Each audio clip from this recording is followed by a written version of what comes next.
हाँ बेटा, सभी को नए साल की बहुत बहुत शुभकामनाएं। नए साल में अच्छी प्रोग्रेस करो, अच्छे परसेंटेज से पास हो। और हमारा जो अभी आप बता रहे, जैसे लोकसभा अध्यक्ष के बारे में अपन पढ़ रहे थे, केंद्रीय व्यवस्थापिका संसद। तो संसद में क्या होता है, लोकसभा के बारे में अपन जो पढ़ रहे थे, लोकसभा अध्यक्ष की कार्य और शक्ति, इसको दोबारा देखते हैं।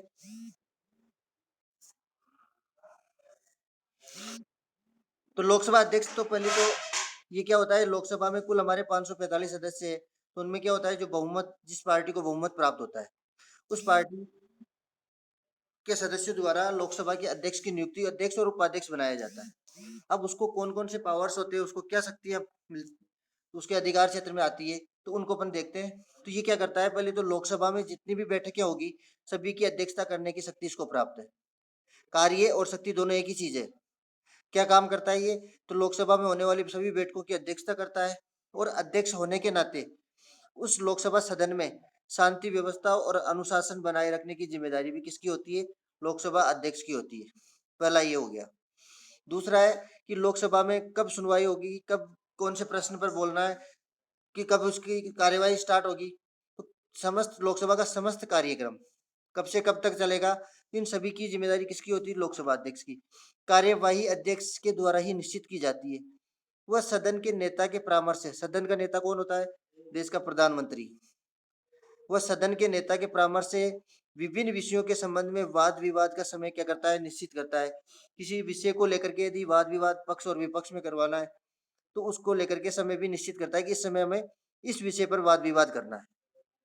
तो ये सारी जिम्मेदारी लोकसभा अध्यक्ष की होती है। तीसरा, वह सदन की कुछ समितियां जो होती है, सदन में जो समितियां बनाई जाती है, तो उनमें से कुछ समितियों को क्या होता है, पदेन सभापति, पहले से निर्धारित सभापति होता है। पदेन सभापति यानी पहले से वो निश्चित होता है, उसको उस समितियों के अध्यक्ष बनाने की आवश्यकता नहीं होती, बल्कि पहले से परमानेंटली उस समितियों का अध्यक्ष पदेन सभापति होता है। जैसे कि अपन एक शब्द बोले कि लोकसभा के अलावा राज्यसभा का सभापति कौन होता है, तो राज्यसभा का पदेन सभापति कौन होगा, देश का उपराष्ट्रपति। तो वो पहले से निर्धारित है। तो उसी प्रकार कुछ समितियां जो होती है, उनका पदेन सभापति कौन होता है, लोकसभा अध्यक्ष। उसके अलावा कुछ नई समितियां जो बनाई जाती है, तो उनमें किसको उपसभापति और सभापति बनाना है, उसकी नियुक्ति कौन करता है, यही लोकसभा अध्यक्ष करता है। तो प्रवर समितियां जो होती है, उनके सभापतियों की नियुक्ति भी इसके द्वारा ही की जाती है। इन समितियों के द्वारा क्या किया जाता है, लोकसभा अध्यक्ष के निर्देशन में ही कार्य किया जाता है, उसके निर्देशन में ही काम करती है सारी समितियां। अध्यक्ष ही ये निर्णय करता है कि सदन में जब कोई बिल पारित होता है, तो वो बिल धन विधेयक है कि नहीं है, बजट से संबंधित है कि नहीं है, इसका निर्णय भी कौन करता है, लोकसभा अध्यक्ष ही करता है। संसद और राष्ट्रपति के बीच में सारा पत्र व्यवहार की जो जिम्मेदारी होती है, वो भी लोकसभा अध्यक्ष की होती है। और कोई सम... हाँ बेटा, और कोई डाउट। राज्यसभा की रचना अपन ने कल, की राज्यसभा का गठन कैसे होता है, किस प्रकार से कौन कौन और कितने सदस्य होते हैं, कितना कार्यकाल होता है, कौन कौन सी इसमें राज्यसभा के पदाधिकारी होते हैं, ये चीजें अपन ने पढ़ी थी। आगे बढ़े। राज्यसभा में जैसे लोकसभा में दो पदाधिकारी होते हैं, अध्यक्ष और उपाध्यक्ष, उसी प्रकार राज्यसभा में भी दिया हुआ राज्यसभा के पदाधिकारी। तो राज्यसभा में भी कल इसमें अपन यहाँ से एक बार शुरू से देख लो कि राज्यसभा की रचना में सबसे पहले सदस्य संख्या और निर्वाचन किस पद्धति से, तो निर्वाचन जो होता है वो किस पद्धति के द्वारा किया जाता है, अनुपातिक प्रतिनिधित्व की एकल संक्रमणीय मत पद्धति द्वारा। इसके सदस्यों का निर्वाचन कौन करता है, लोकसभा, राज्य विधानमंडल के जो सदस्य होते हैं, उनके द्वारा इन सदस्यों का क्या किया जाता है, निर्वाचन किया जाता है। कुल कितने सदस्य हैं हमारे यहाँ पे, 250। वर्तमान में 245 सदस्य चुने जाते हैं, जिनमें से 12 सदस्य तो राष्ट्रपति मनोनीत करता है। किसको, जो कला, साहित्य, विज्ञान, समाज सेवा, खेल क्षेत्र, विशेष ज्ञान या अनुभव के क्षेत्र में विशेष ख्याति प्राप्त जो व्यक्ति होते हैं, उनको क्या करता है, राष्ट्रपति सीधे ही इस राज्यसभा का सदस्य नियुक्त कर देता है। दो बाकी के बचे 233 सदस्य, वो राज्य और केंद्र शासित प्रदेशों से निर्वाचित होकर आते हैं। अब निर्वाचित कौन करता है, इनका निर्वाचन जो होता है वो अप्रत्यक्ष प्रणाली से होता है। जो जनता के प्रतिनिधि है, वो इसका निर्वाचन करते हैं। तो उसके बाद में इन सदस्यों के लिए योग्यता सेम वही योग्यता होगी जो लोकसभा के सदस्यों के लिए, लेकिन इसकी एज जो है 30 वर्ष होगी, जबकि वहां पर कितनी होती है, लोकसभा में 25 वर्ष, राज्यसभा के लिए 30 वर्ष न्यूनतम आयु होनी चाहिए। अब यहाँ पे देखो, वहां पर लोकसभा का कार्यकाल होता है कि लोकसभा 5 वर्ष अधिकतम और उससे पहले भी समाप्त की जा सकती है। लोकसभा के सदस्यों का कार्यकाल कितना होगा? वही 5 वर्ष, और जब तक लोकसभा रहेगी तब तक। इसमें भी राज्यसभा का कार्यकाल नहीं होता है, बल्कि राज्यसभा के स्थान पर क्या होता है? राज्यसभा सदस्यों का कार्यकाल होता है। तो राज्यसभा सदस्यों का कार्यकाल कितना होगा? 6 वर्ष। राज्यसभा एक स्थायी सदन है जो कभी भंग नहीं होता है। इसके सदस्यों का कार्यकाल होगा 6 वर्ष। राज्यसभा के 1/3 सदस्य क्या होते हैं? प्रति 2 वर्ष बाद में सेवानिवृत्त होते हैं और उनके स्थान पर नए सदस्यों का गठन कर दिया जाता है, नए सदस्य चुन लिए जाते हैं। इसमें 2 पदाधिकारी होते हैं, सभापति और उपसभापति। अब सभापति तो इसमें, यस बेटा,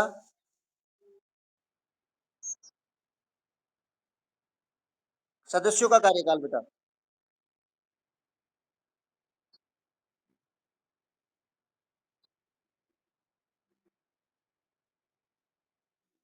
इधर देख बेटा,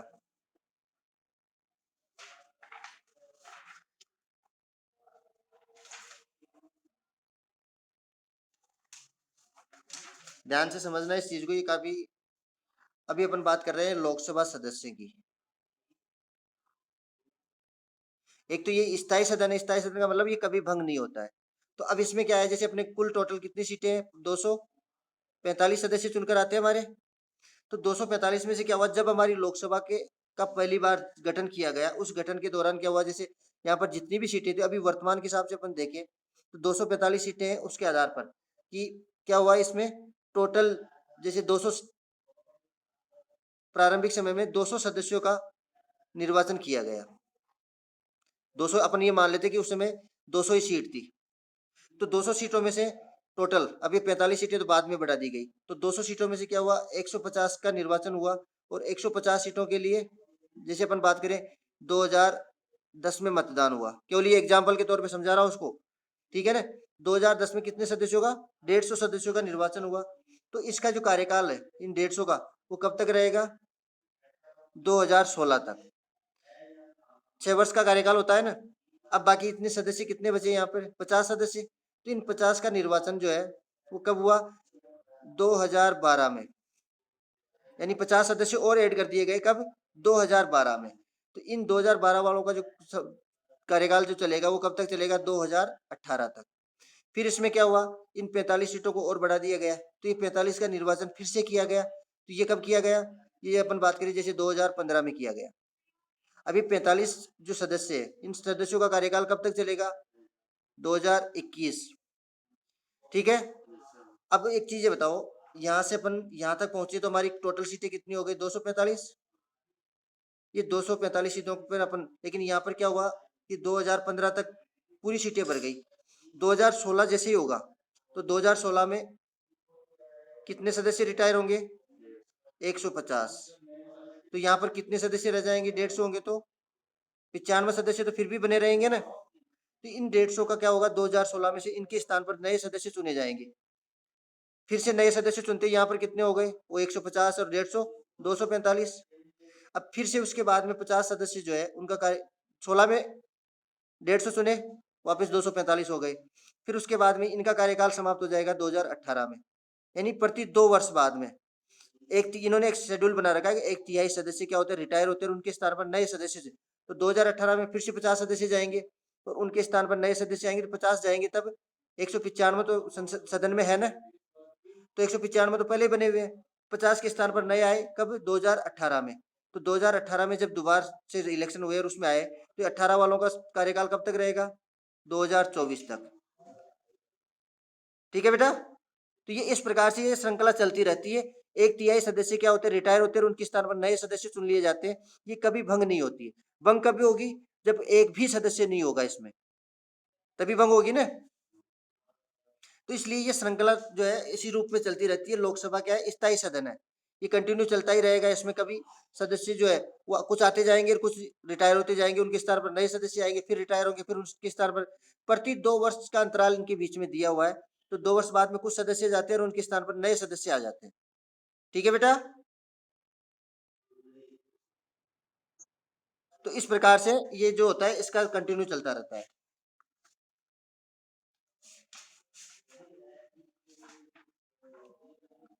अब इसमें अपन बात कर रहे थे इसमें दो पदाधिकारी होते हैं, एक तो सभापति और एक उपसभापति। भारत का उपराष्ट्रपति राज्यसभा का क्या होता है? अभी देखो वही चीज शब्द आ गई, पदेन सभापति होता है। पदेन का मतलब पहले से ही निर्धारित होता है ये। और इसका कार्यकाल, अब राष्ट्रपति का कार्यकाल तो कितना होता है? इसका कार्यकाल 5 वर्ष है, लेकिन राज्यसभा अपने सदस्यों में से किसी एक को 6 वर्ष के लिए क्या बना सकती है? उपसभापति। तो अब उपसभापति का कार्यकाल कितना होगा? 6 वर्ष। क्यों? अपने उनमें से ही किसी एक व्यक्ति को उन्होंने क्या बनाया? उपसभापति। लेकिन अब आपसे पूछ लिया जाए कि राज्यसभा के सभापति का कार्यकाल कितना होता है, तो राज्यसभा के सभापति का कार्यकाल, क्योंकि उपराष्ट्रपति होता है तो उपराष्ट्रपति का कार्यकाल तो 5 वर्ष ही होता है, तो 5 वर्ष बाद में तो ऑटोमेटिक उसके स्थान पर नया सभापति आ जाएगा। तो उपराष्ट्रपति होता है तो उसका कार्यकाल 5 वर्ष होता है, लेकिन उप सभापति का कार्यकाल 6 वर्ष होता है, जैसे सदस्यों का होता है वैसे ही। ठीक है, ये तो अपने। अब उसके बाद में अपन बात करते हैं संसद के कार्य और शक्तियों की। संसद को क्या अधिकार प्राप्त है? संसद कौन से कार्य करती है और क्या शक्तियां उनको प्राप्त है? तो संसद के पास शक्तियां देखते हैं। तो संविधान के द्वारा संसद को व्यापक यानी बहुत सारी शक्तियां प्रदान की गई है। संसद की प्रमुख शक्तियों का उल्लेख इन पॉइंटों के माध्यम से अपन करेंगे। सबसे पहले विधायी शक्ति लिखा हुआ है, तो ये विधायी शक्ति को अपन बोलते हैं कानून बनाने की शक्ति। इसको बोलते हैं कानून निर्माण की शक्ति। विधायी शक्ति का अर्थ होता है कानून निर्माण की शक्ति। किसको प्राप्त है? संसद को।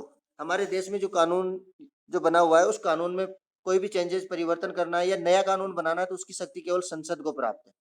तो संसद को कौन सी शक्ति प्राप्त है? विधायी यानी कानून निर्माण की शक्ति। संसद का सबसे प्रमुख कार्य होता है राष्ट्रीय हित यानी देश के हितों को दृष्टि में रखते हुए कानूनों का निर्माण करना। संसद को अब कौन सी, अपने 3 सूचियां होती है, संघ सूची, राज्य सूची और समवर्ती सूची। तो संसद किसके ऊपर कानून बनाती है? संघ सूची पर जितने विषय आते हैं, तो संघ सूची के विषयों पर वो कानून बनाती है। तो संसद को संघीय सूची में और समवर्ती सूची में उल्लेखित विषयों पर कानून निर्माण का अधिकार प्राप्त है। समवर्ती सूची पर राज्य सरकार और केंद्र सरकार दोनों कानून बना सकती है। तो यहाँ पर संघ सूची के ऊपर केवल केंद्र सरकार बना सकती है और समवर्ती सूची में राज्य और केंद्र दोनों बना सकती है। तो इसलिए संघ सूची में दिया हुआ है कि संघीय सूची में और समवर्ती सूची में उल्लेखित जो अधिक विषय है, उन विषयों पर कानून बनाने का अधिकार इनको प्राप्त है।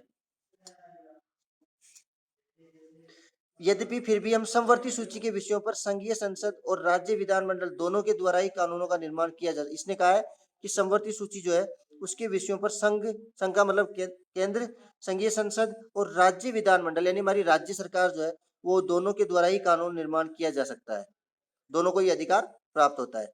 किंतु इन दोनों द्वारा निर्मित कानूनों में एक ही विषय पर यदि दोनों कानून बना दिए जाए, राज्य सरकार भी बना दे और केंद्र सरकार भी बना दे, तो उस स्थिति में, विरोध की स्थिति में, केवल केंद्र सरकार का कानून ही मान्य होगा।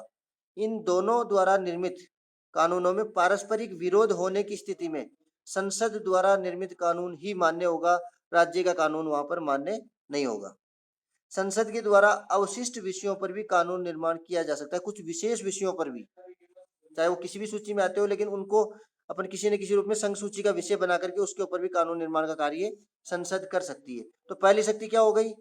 विधायी शक्ति, कानून निर्माण की शक्ति। विधायी शक्ति की जगह आप लिख सकते हो कानून निर्माण की शक्ति।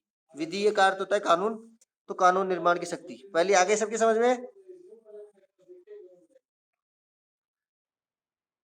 अब दूसरी देखो, संविधान में संशोधन की शक्ति। संशोधन का अर्थ क्या होता है? हमारे पास जो वर्तमान प्रेजेंट में जो कानून बने हुए हैं, उन कानूनों में अभी वर्तमान को देखते हुए किसी भी प्रकार का परिवर्तन करना हो, कुछ सुधार करना हो, तो सुधार करने की शक्ति भी किसको प्राप्त है? संसद को। तो संविधान में संशोधन की शक्ति। संविधान में संशोधन के संबंध में संसद को महत्वपूर्ण शक्ति प्राप्त है। संविधान के अनुसार संविधान में संशोधन का प्रस्ताव संसद में ही प्रस्तावित किया जा सकता है कि इस कानून में, इस धारा में अपने को कोई परिवर्तन करना है, तो वो परिवर्तन केवल संसद द्वारा ही किया जा सकता है, किसी राज्य के विधानमंडल में नहीं किया जा सकता। कोई भी राज्य हमारे इस देश के संविधान में परिवर्तन नहीं कर सकता, क्योंकि राज्य क्या होता है? एक क्षेत्र विशेष पर अधिकार करने वाला क्षेत्र होता है, जबकि संसद क्या है? संपूर्ण भारत का क्षेत्र होती है। तो यहाँ पर किसी राज्य विधानमंडल को ये अधिकार प्राप्त नहीं है कि वो क्या कर सके? कानून निर्माण में या कानून में संशोधन कर सके। संसद के दोनों सदनों द्वारा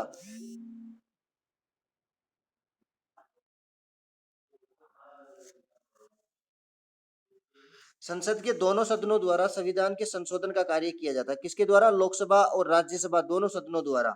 और संविधान के अधिकांश भाग में अकेली संसद के द्वारा ही, इसमें ध्यान से सुनना, संसद के दोनों सदनों द्वारा संविधान के संशोधन का कार्य किया जाता है। और संविधान के अधिकांश भाग में, कुछ भाग में, जो अधिकतर भाग होता है उसमें अकेली संसद के द्वारा ही या तो सामान्य बहुमत से या पृथक दोनों सदनों के 2/3 बहुमत से ये कार्य किया जा सकता है। संसद, अपना जो संविधान है उसके मैक्सिमम जो पार्ट है, उसका अधिकतम जो पार्ट है, उसमें संसद के दोनों सदन मिलकर के क्या कर सकते हैं? उसमें परिवर्तन कर सकते हैं, उसमें संशोधन कर सकते हैं। लेकिन कुछ विशेष परिस्थितियों में, कुछ विशेष कानूनों में ऐसी व्यवस्था है जो जो बड़े स्तर पर हो, तो उसमें क्या होता है? संसद के दोनों सदन, लोकसभा और राज्यसभा के साथ साथ आधे से अधिक, संपूर्ण भारत के आधे से अधिक विधानमंडलों की सहमति भी आवश्यक है। इसका मतलब हमारे यहाँ पे 28 राज्य है, तो 28 में से कम 15 राज्यों की सहमति उस कानून से या उस संविधान संशोधन में होनी चाहिए, कुछ विशेष परिस्थितियों में या कुछ विशेष कानून के लिए। बाकी कानूनों में दोनों सदन मिलकर के इसका इसमें परिवर्तन कर सकते हैं, इसमें संशोधन कर सकते हैं। देखो, अकेली संसद की द्वारा ही या तो सामान्य बहुमत से, सामान्य बहुमत का अर्थ होता है आधे से ज्यादा, या 1/3 बहुमत पर अलग अलग अगर किया जाए तो दोनों सदनों के 2/3 बहुमत से क्या किया जा सकता है? उसमें संशोधन किया जा सकता है। संविधान की केवल कुछ व्यवस्थाएं ऐसी है, कुछ व्यवस्थाओं का मतलब कुछ कानूनी, जो बड़े स्तर पर कुछ कानून ऐसे भी है जिनमें संशोधन के लिए भारतीय संघ के आधे राज्यों के विधानमंडलों की स्वीकृति भी आवश्यक है। ठीक है, केवल कुछ कानून ऐसे हैं जिनमें संसद के अलावा देश के विधानमंडलों की स्वीकृति भी आवश्यक है, और वो भी कितनी? आधे से ज्यादा विधानमंडलों की स्वीकृति होना अनिवार्य है। ठीक है, सेकंड पॉइंट समझ में आ गया बेटा? यानी हमारे देश के कानून में परिवर्तन या संशोधन किया जा सकता है इसके तहत। ओके। तीसरा, तीसरा देखो, वित्तीय शक्ति। वित्त का अर्थ होता है धन, तो धन से संबंधित जो शक्ति है वो भी किसको प्राप्त है? संसद को। लेकिन संसद में भी केवल लोकसभा को ही है। अभी आगे देखते हैं कि जनता के प्रतिनिधि होने के नाते, जनता के प्रतिनिधि कौन है? लोकसभा के सदस्य। तो जनता के प्रतिनिधि होने के नाते भारतीय संसद को राष्ट्रीय वित्त पर पूर्ण अधिकार प्राप्त है। राष्ट्रीय वित्त का अर्थ होता है जो देश के लिए इनकम होती है और उसको खर्च किया जाता है, तो दोनों स्तर पर उसका बजट निर्माण जो किया जाता है कि देश के विकास में हम किस प्रकार से पैसे खर्च कर रहे हैं, तो दोनों ही स्तरों पर बजट से संबंधित जो वित्त है उसके ऊपर संसद को पूर्ण अधिकार है कि किस प्रकार जितना पैसा देश के पास एकत्रित हुआ है उसको कहाँ खर्च किया जाए। और प्रतिवर्ष वित्त मंत्री द्वारा क्या किया जाता है? प्रस्तावित बजट, राष्ट्रीय आय और व्यय, इनकम, आय का अर्थ क्या होता है? जो पैसे आते हैं वो, और जो खर्च कर दिए वो, उनका लेखा जोखा कहाँ पे रखा जाता है? संसद में। कौन रखता है? देश का वित्त मंत्री। जब तक संसद लोकसभा से स्वीकार न करा लिया जाए, यानी जब तक लोकसभा उसको स्वीकार नहीं कर लेती कि हाँ साहब ये सही है, उस समय तक आय व्यय से संबंधित कोई भी कार्य नहीं किया जा सकता। लोकसभा उसको स्वीकार करती है, उसके बाद में ही इस फंड जो होता है, इस पैसे का क्या कर सकते हैं? भारत में हम विकास के कार्य में काम में ले सकते हैं। और इनकम के जो सोर्सेस है उन दोनों चीजों का लेखा जोखा संसद के सामने लोकसभा में प्रस्तुत कौन करता है? वित्त मंत्री द्वारा किया जाता है। इसलिए उसको लोग, हमारी संसद को वित्तीय शक्ति भी प्राप्त है। वित्तीय शक्ति के अलावा अब हम नेक्स्ट देखते हैं प्रशासनिक शक्ति। भारतीय संविधान के द्वारा संसदात्मक व्यवस्था की, भारतीय जो संविधान है उसके द्वारा संसदात्मक व्यवस्था की स्थापना की गई है कि हमारी जो संसदात्मक व्यवस्था है हमारी संविधान में लिखा हुआ है। हमारा संविधान हमें संसदात्मक व्यवस्था जो उपलब्ध करवाता है। अतः संविधान के अनुसार संघीय कार्यपालिका अर्थात मंत्रिमंडल, संसद व्यवहार में लोकसभा के प्रति उत्तरदायी होती है। कौन? जो अपन इससे पहले अपन बात कर रहे थे कि सरकार का एक अंग है कार्यपालिका। जैसे कि नाम से पता चल रहा है, काम करने के लिए इसको ये कहाँ से निकल कर आती है? वहीं लोकसभा, संसद से निकल कर आती है। और इसमें कौन कौन आता है? देश का प्रधानमंत्री आता है, मंत्रिपरिषद आती है और राष्ट्रपति आता है। तो इनके द्वारा अब ये जो अपने देश के जो प्रशासनिक शक्तियां हैं, संपूर्ण प्रशासन को नियंत्रित करने का अधिकार इनको प्राप्त है। किसको? मंत्रिपरिषद को। तो भारतीय संविधान के द्वारा संसदात्मक व्यवस्था की स्थापना की, हमारे यहाँ शक्तियों का बंटवारा किया हुआ है। कौन सी शासन व्यवस्था? विकेंद्रीकृत शासन व्यवस्था के तहत। अर्थात मंत्रिमंडल जो है वो किसके प्रति, ये जो मंत्रिमंडल है ये मंत्रिमंडल किसके प्रति? लोकसभा के प्रति उत्तरदायी होता है। लोकसभा के हर चीज का जवाब इसको देना होता है। तो मंत्रिमंडल केवल क्या होगा? सब व्यवहार में लोकसभा के प्रति उत्तरदायी होता है और मंत्रिमंडल केवल ज्योति बता अपने माइक बंद कर। ज्योति।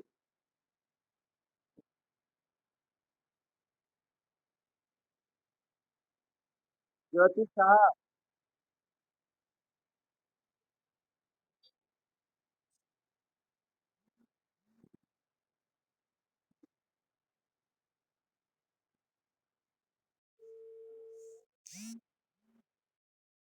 बताइए आवाज कैसे आ रही है?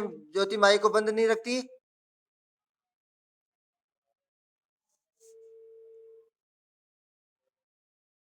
बेटा ऐसे कोई डिस्टर्ब करेगा तो मैं इसको रिमूव कर दूंगा यहाँ से। ऐसे नहीं। हाँ अब देखो, हम बात कर रहे थे कि प्रशासनिक शक्ति जो होती है कार्यपालिका, और कार्यपालिका में जो हमारा मंत्री परिषद का जो पार्ट है, मंत्रिमंडल जो होता है उसके अधीन होती है। मंत्रिमंडल केवल उसी समय तक अपने पद पर रहता है जब तक कि उसे लोकसभा का विश्वास प्राप्त हो। जब तक लोकसभा उसका विश्वास उसके ऊपर बना हुआ है तब तक ही वो मंत्रिमंडल रह सकता है। संसद अनेक प्रकार से कार्यपालिका पर नियंत्रण रखती है। ये लोकसभा जो है, यह संसद जो है, ये इस मंत्रिमंडल पर नियंत्रण रखती है और ये मंत्रिमंडल देश के संपूर्ण विभागों पर, जैसे कृषि मंत्री है वो कृषि के क्षेत्र में, शिक्षा मंत्री है वो शिक्षा के क्षेत्र में, अलग अलग क्षेत्रों में अलग अलग जो मंत्री होता है उसके अधीन सारी व्यवस्थाएं होती है। और ये मंत्री किसके अधीन होते हैं? इस लोकसभा या संसद के अधीन होते हैं। तो इस प्रकार एक दूसरे के ऊपर नियंत्रण बना रहता है। तो संसद अनेक प्रकार से कार्यपालिका पर क्या करती है? नियंत्रण रखती है। नियंत्रण कैसे? कि ये जो मंत्री है वो तब तक ही रहेगा जब तक लोकसभा का इसके ऊपर विश्वास है। जिस दिन लोकसभा चाहे वहां पर मंत्री को चेंज कर सकती है, मंत्रिमंडल को फेरबदल कर सकती है। तो इसलिए इसको प्रशासनिक शक्ति अभी किसको प्राप्त? अब ये सारे मंत्री इसके अधीन है, संसद के। तो सारे मंत्री जब संसद के अधीन है तो संसद को ही तो शक्ति प्राप्त है प्रशासन को नियंत्रित करने की। जैसे यहाँ से कहा जाता है उसी प्रकार के कार्य ये मंत्री करते हैं और मंत्रियों के अधीन जो अधिकारी होते हैं वो सारे कार्य इसी के अधीन रहकर करते हैं। ठीक है। अब नेक्स्ट है निर्वाचन संबंधी शक्ति, यानी जो संसद है वो किस किस के निर्वाचन में भाग लेती है। तो निर्वाचन संबंधी शक्ति इनको कौन कौन सी प्राप्त है? तो अनुच्छेद 54 के द्वारा संसद को कुछ निर्वाचन संबंधी शक्तियां भी प्रदान की गई है, यानी इनको वोट देने की शक्तियां भी है। संसद के दोनों सदनों के निर्वाचित सदस्य राष्ट्रपति के निर्वाचन में किस किस के चुनाव में भाग लेते, ध्यान रखना। राष्ट्रपति के निर्वाचन के लिए गठित निर्वाचक मंडल के अंग है। हमारे राष्ट्रपति का जब निर्वाचन होता है तो उसका उसमें मतदान करने का अधिकार इन्हीं को प्राप्त है। अनुच्छेद 66 के अनुसार संसद के दोनों सदनों के निर्वाचित सदस्य उपराष्ट्रपति का निर्वाचन, तो किसके निर्वाचन में भाग लेते हैं? राष्ट्रपति और उपराष्ट्रपति के निर्वाचन में भाग लेने का अधिकार भी संसद को या संसद के सदस्यों को प्राप्त है। उसके अलावा लास्ट जो है विविध शक्तियां, उपयुक्त के अलावा इन सब के अलावा कुछ अन्य शक्तियां भी संसद को प्राप्त है। कौन कौन सी? संसद के दोनों सदन संविधान द्वारा निर्धारित विशेष प्रक्रिया के आधार पर राष्ट्रपति के विरुद्ध महाभियोग का प्रस्ताव पास कर उसे पद से हटा सकते हैं। अपने देश का जो राष्ट्रपति है उस राष्ट्रपति को पद से हटाने के लिए महाभियोग लगाने का अधिकार भी संसद को प्राप्त है। यानी राष्ट्रपति को पद से हटाने का जो प्रोसेस होती है उसको क्या किस नाम से जानते हैं? महाभियोग। ये महाभियोग की प्रक्रिया भी संसद में अपनाई जाती है। इस प्रकार के ये दोनों सदन सर्वोच्च और उच्च न्यायालय के किसी न्यायाधीश को अक्षमता और दुराचरण के आधार पर पदच्युत करने का प्रस्ताव पास कर सकते हैं।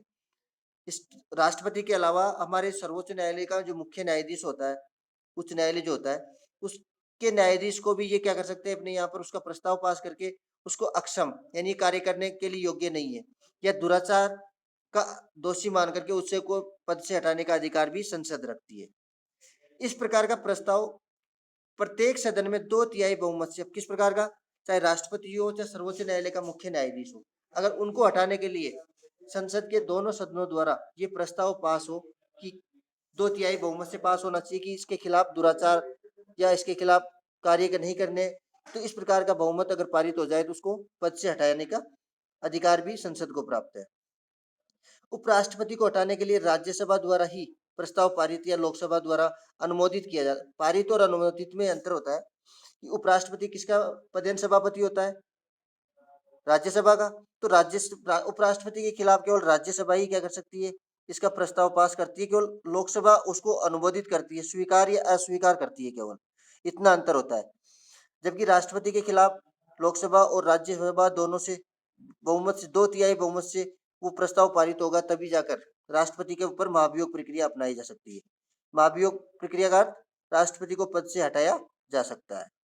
दूसरी महत्वपूर्ण जो शक्ति है, राष्ट्रपति द्वारा घोषित संकटकालीन घोषणा, जैसे कि किसी समय आपातकाल की स्थिति हो जाए, संकटकालीन घोषणा की प्रभाविता के लिए घोषणा के 1 महीने के अंदर, घोषणा जब हो जाती है तो उसके 1 महीने के अंदर संसद के दोनों सदनों से वो जो घोषणा हुई है उस घोषणा का अनुमोदन आवश्यक है, उसको स्वीकार, संसद द्वारा स्वीकार करना आवश्यक है। उसके बाद ही वो उसको आगे बढ़ाया जा सकता है। इसके बाद यदि उसे बढ़ाने की आवश्यकता हो तो 6 माह तक, और नहीं बढ़ाया जाए तो उसी समय समाप्त भी किया जा सकता है। केवल राष्ट्रपति 1 महीने के लिए संकटकालीन घोषणा में 1 महीने के लिए उसको लागू कर सकता है। 1 महीने बाद संसद की स्वीकृति आवश्यक होती है। इसके लिए संसद के दोनों सदनों की स्वीकृति अनिवार्य है। तो ये अपने संसद के कार्य और शक्तियां कंप्लीट हो गई। नेक्स्ट अपना जो टॉपिक है लोकसभा की शक्तियां और अधिकार, ये हम नेक्स्ट वाले वीडियो में देखेंगे। तो इसमें से किसी को कोई डाउट हो बेटा? जो 6 शक्तियां अपन ने पढ़ी है, संसद की जो 6 शक्तियां हैं, और इससे पहले अपन ने जो पढ़ा है उसमें, तो आप दोबारा पूछ सकते हो बेटा। किसी को कोई डाउट?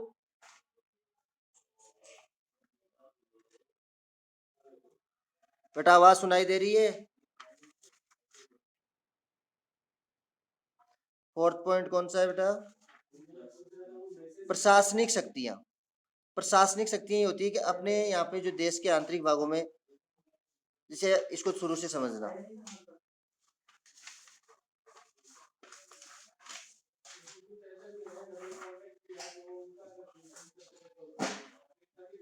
हम बात कर रहे हैं जैसे हमारी ये है संसद, हम कौन सा पॉइंट देख रहे हैं? प्रशासनिक शक्तियां।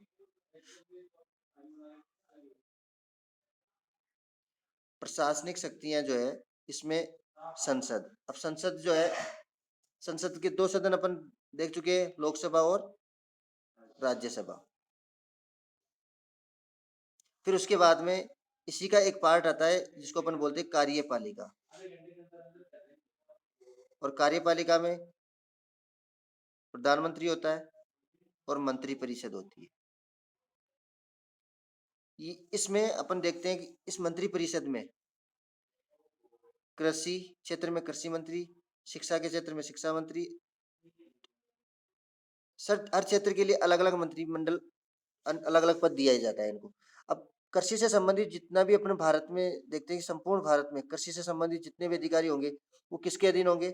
इस एग्रीकल्चर मिनिस्टर के अधीन, यानी कृषि मंत्री के अधीन होंगे। तो संपूर्ण प्रशासन पर, कृषि से संबंधित प्रशासन पर नियंत्रण किसका है? प्रशासनिक नियंत्रण किसका हो गया? कृषि मंत्री का। और इस कृषि मंत्री पर नियंत्रण किसका है? ये किसके प्रति उत्तरदायी है? लोकसभा के प्रति। तो ये जो संसद है इसी का पार्ट है लोकसभा। इस लोकसभा जो है इसमें, इस लोकसभा का नियंत्रण किसके ऊपर? इस मंत्री पर, और इस मंत्री का नियंत्रण संपूर्ण प्रशासन पे होने के कारण इसको प्रशासनिक शक्ति किसको प्राप्त है? यानी सबसे महत्वपूर्ण जो शक्ति है प्रशासनिक शक्ति, वो संसद को प्राप्त है। क्योंकि सारे मंत्री जो है वो किसके प्रति उत्तरदायी होते हैं? लोकसभा के प्रति। लोकसभा जब तक चाहे तब तक ही अपने पद पर बने रहते हैं। जिस दिन लोकसभा चाहे इसको ये पद से हटा सकती है और इसके स्थान पर नए मंत्रियों का गठन कर सकती है। तो ये सारे मंत्रिमंडल जो है, पूरा का पूरा मंत्रिमंडल किसके प्रति? लोकसभा के प्रति क्या होता है? उत्तरदायी होता है। इसलिए इसको प्रशासनिक शक्ति किसको प्राप्त है? संसद को प्राप्त है। अब संसद का ही पार्ट है लोकसभा। ठीक है बेटा? और कोई?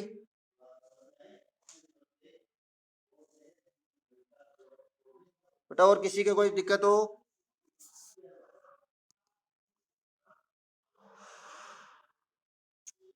ठीक है बेटा, नेक्स्ट वाला पढ़ना। और इसका, इससे संबंधित पेपर है, जितना टॉपिक अपना हो गया उससे संबंधित क्वेश्चन है, उसके आंसर आपको देने हैं। कल सैटरडे जो टेस्ट पेपर आएगा उसमें, तो उसको कॉपी में करना भी है उन क्वेश्चन आंसर को। तो इसका एक पेपर आएगा, जितना सिलेबस अपना कंप्लीट हो गया, जितना चैप्टर कंप्लीट हो गया उतने चैप्टर में से अपने क्वेश्चन आंसर बनेंगे। ठीक है?